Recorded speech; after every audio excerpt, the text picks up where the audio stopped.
Assalamualaikum warahmatullahi wabarakatuh.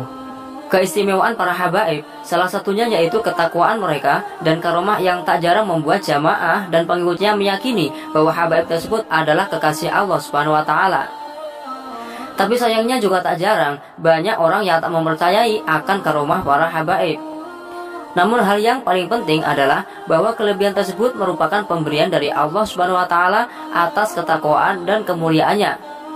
Berikut adalah daftar 6 habaib di Indonesia yang dipercaya memiliki kelebihan berupa kesaktian atau karomah atas izin Allah Subhanahu wa Ta'ala.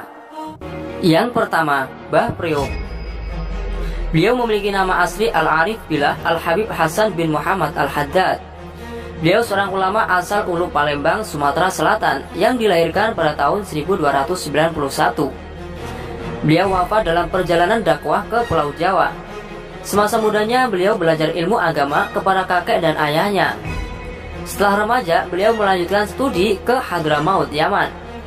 Hampir sebagian umurnya digunakan untuk mengembara ilmu di negeri para wali tersebut. 23 tahun setelah Mbah Priok wafat, pemerintah kolonial Belanda yang hendak membangun pelabuhan mencoba menggusur makam Mbah Priok. Namun para pekerja yang diperintah menggusur menghilang secara misterius. Ada juga yang sakit. Tiap malam hari, para petugas Belanda melihat orang berbaju putih yang terpancar cahaya terang yang duduk di dekat lisan dalam kondisi berzikir memegang tasbih. Maka petugas Belanda mencari orang yang dapat berkomunikasi dengan sosok tersebut. Walhasil Habib Zain bin Muhammad Al-Haddad selaku adik Habib Hasan atau Mbah Priok berhasil berkomunikasi dengan sosok Mbah Priok. Dan akhirnya makam beliau dapat dipindahkan ke Koja, Tanjung Priok. Hal misterius yang lain, tanggal 14 April 2010 pernah makam Mbah Priok mau digusur karena adanya sengketa tanah. Namun upaya aparat gagal. Memang sudah dari dulu operasi penggusuran sudah berulang kali terjadi, mulai menggunakan alat kecil hingga alat berat. Namun semuanya gagal atas izin Allah Subhanahu wa Ta'ala. Yang kedua, Mbah Khalil. Nama masyhur beliau adalah Syekhona Khalil Bangkalan. Dari segi garis keturunan, nasabnya tercatat sampai kepada Nabi Muhammad SAW. Beliau juga titisan Wali Songo, yaitu Sunan Ampel, Sunan Giri, Sunan Gunung Jati, dan Sunan Kudus.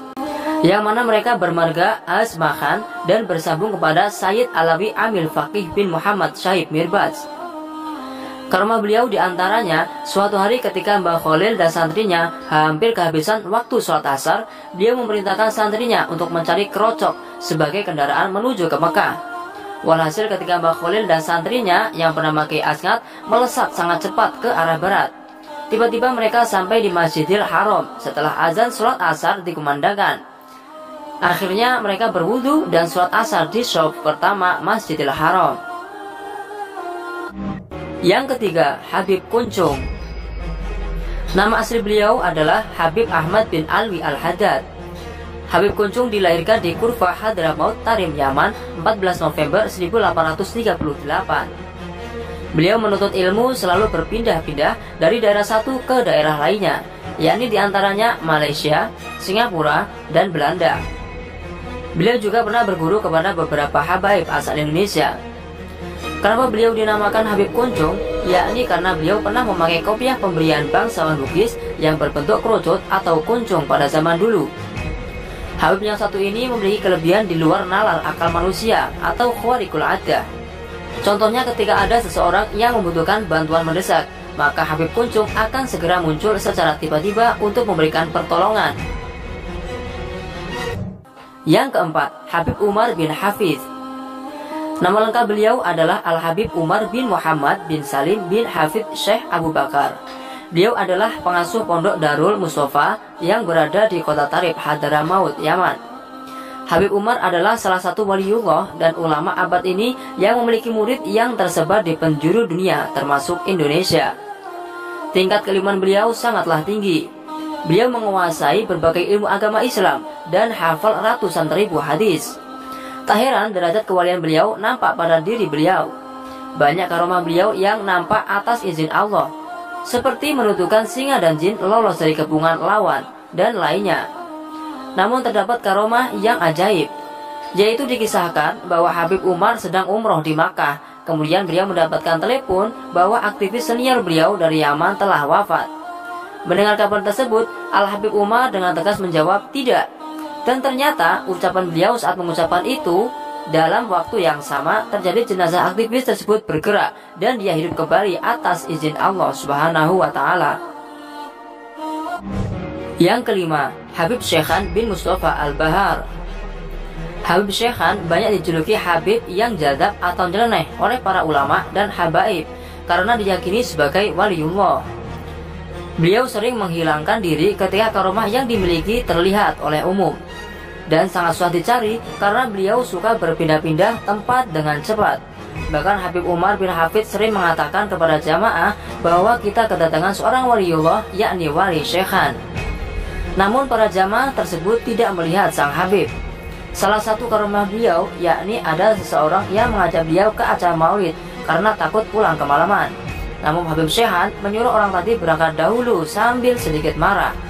Tapi apa yang terjadi? Ternyata setelah orang tadi sampai ke di lokasi majelis, ternyata Habib Syekhan sudah duduk berada di depan bersama para habaib dan ulama lainnya.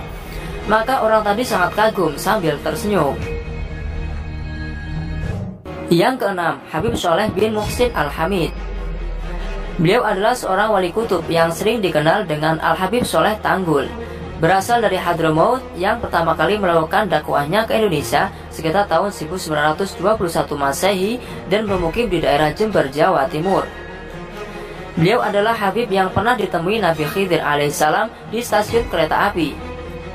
Pada kisahnya, Nabi Khidir menyerupakan dirinya sebagai pengemis, namun ketika bersalaman tangannya lembut tak bertulang. Di antara kalimat beliau terdapat salah satu yang unik, yaitu ketika seorang ajudan menghilangkan pulpen berharga milik seorang jenderalnya saat dibawa ke pasar, yang merupakan hadiah dari Presiden Amerika Serikat. Kemudian ajudan tersebut meminta tolong kepada Habib Sholeh untuk mencari berkali-kali pulpen tersebut ke pasar. Beberapa waktu kemudian Habib Sholeh masuk ke dalam kamarnya dan keluar lalu memberikan pulpen persis seperti apa yang dicari ajudan. Hingga akhirnya ajudan tersebut merasa kagum dan terkejut.